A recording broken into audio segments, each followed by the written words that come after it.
আমি তো সবার আগে একজন শিল্পী, এটা কতটুকু সেফ হয়েছে, আমি আসলে ফিনান্সিয়ালি কত টাকা লাভবান হব, এইটা আমি চিন্তা করিনি। ইতিহাসটাকে ঠিকঠাক রাখতেই আমাদের এই প্রয়াসটা, আমাদের রাজনৈতিক বিবর্তনকে তুলে ধরা হয়েছে। এখানে রাজনৈতিক আলাপ জরুরি, আমার কাছে আসলে নামটার মতোই জরুরি সিনেমাটা। প্লটটা বেছে নেওয়ার ক্ষেত্রে আমি বলবো যে আমরা বিভিন্ন পলিটিশিয়ানদের থেকে অনেক টক শোতে অনেক ধরনের পলিটিক্যাল ডিসকোর্স পাই, নন পলিটিক্যাল যারা, তাদের কাছ থেকে অনেক পলিটিক্যাল স্টেটমেন্ট পাওয়া যায়। কিন্তু আমার কাছে মনে হয়েছে যে এই সকল ডিসকোর্স বা স্টেটমেন্টের জন্য সব থেকে বেশি জরুরি যেটা, সেটা হচ্ছে পলিটিক্যাল এডুকেশন।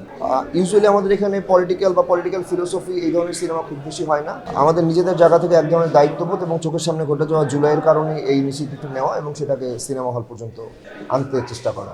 আচ্ছা, এটা তো অবশ্যই ক্ষতির সম্মুখীন করছে, সেইটার বিরুদ্ধে আমাদের স্ট্যান্ড, এবং এই স্ট্যান্ডটা নেওয়াটাই জরুরি ছিল আমার জন্য। আমি তো সবার আগে একজন শিল্পী, আমি এই পর্যন্ত অনেকগুলো সিনেমা অভিনয় করছি। সেই জায়গা থেকে এই ধরনের একটা সিনেমায় প্রডিউসিংয়ে আসা, ইট wasn't piece of cake for me. কিন্তু আমি তবু ডিসিশনটা নিচ্ছি, কারণ ওই যে আমি বললাম যে রাষ্ট্রের সাথে নাগরিকের যে সম্পর্ক, সেই সম্পর্কটা স্থাপনের প্রয়াস থেকেই আসলে এই ধরনের একটা সিনেমা। এবার এটা কতটুকু সেফ হয়েছে, আমি আসলে ফিনান্সিয়ালি কত টাকা লাভবান হব, এইটা আমি চিন্তা করিনি একটা কারণে। কারণ কিছু সিনেমার যেমন আপনার বক্স অফিস কালেকশন ভালো থাকবে, কিছু সিনেমার হয়তো অনেক অ্যাওয়ার্ড থাকবে, কিছু সিনেমার ইটসেলফ একটা আর্কাইভাল ভ্যালু থাকবে। এই সিনেমাটা আসলে সেরকম একটা সিনেমা। একমাত্র স্মার্ট সিটি বসুন্ধরা, আধুনিকতায় এক ধাপ এগিয়ে। আর ট্যাগিং এর কথা আপনি যেটা বললেন, এটার বাইরে আমরা কখনোই ছিলাম না, এখনো নাই। 24-এর মতো একটা, আমি আবারও বলছি যে আমরা সবাই পার্টিসিপেট করছি যে ইভেন্টে, সেটা আমাদের চোখের সামনে ঘটে যাওয়ার ইভেন্ট। 24-এ এত মানুষের প্রাণ গেছে। স্টিল আমি মনে করি যে কখনোই 24-কে গ্লোরিফাই করার জন্য আমাদের মুক্তিযুদ্ধকে লেট ডাউন করার কোনো দরকার নেই। আপনি যতই ট্যাগ দেন না কেন, সেটার এগেনস্টে আমাদের বারবার স্ট্যান্ড নিতে হবে। স্ট্যান্ডটা যদি আমরা না নেই, তাহলে কোনো একটা ট্যাগ থেকে আপনি অন্য ট্যাগে আর কি আপনাকে ট্যাগ দেবে মানুষের।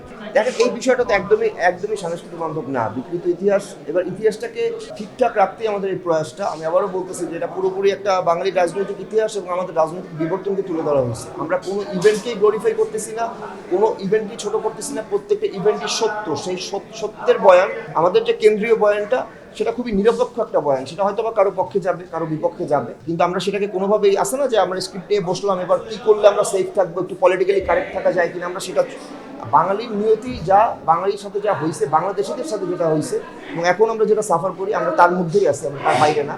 এবং এই সলিউশনটা আপনি কখনো চোখ বন্ধ করে করতে পারবেন না, অ্যাজ লং আপনি খুব বোল্ড স্টেটমেন্ট তার বিরুদ্ধে আপনার না থাকে এবং সত্যিটা আপনি তুলে ধরতে আগ্রহী না থাকেন বছরের পর বছর, এটা সম্ভব না। যদি আপনি সেটা করেন বছরের পর বছর, এই প্র্যাকটিসটা আপনার থাকে যে হিস্ট্রির জায়গায় রেখে আলোচনা সমালোচনা করাটা, তাহলে হয়তো বা নিকটবর্তী ভবিষ্যতে আমরা কিছুটা পরিত্রাণ পাইতে পারি। আর সংস্কৃতির কথা আপনি যেটা বললেন, সংস্কৃতি এফেক্টেড হয় আমাদের পলিটিক্সের দ্বারা, এটা আমাদের খুবই দুর্ভাগ্যজনক এটা অবস্থা, এবং এই অবস্থার মধ্যে আমরা থাকি। কিন্তু স্টিল আমি আমার কাছ থেকে একসেপ্টেড, এবং আমি সেটা একসেপ্ট করে আমার এই প্রতিবাদটা আমি জারি রাখতে চাই।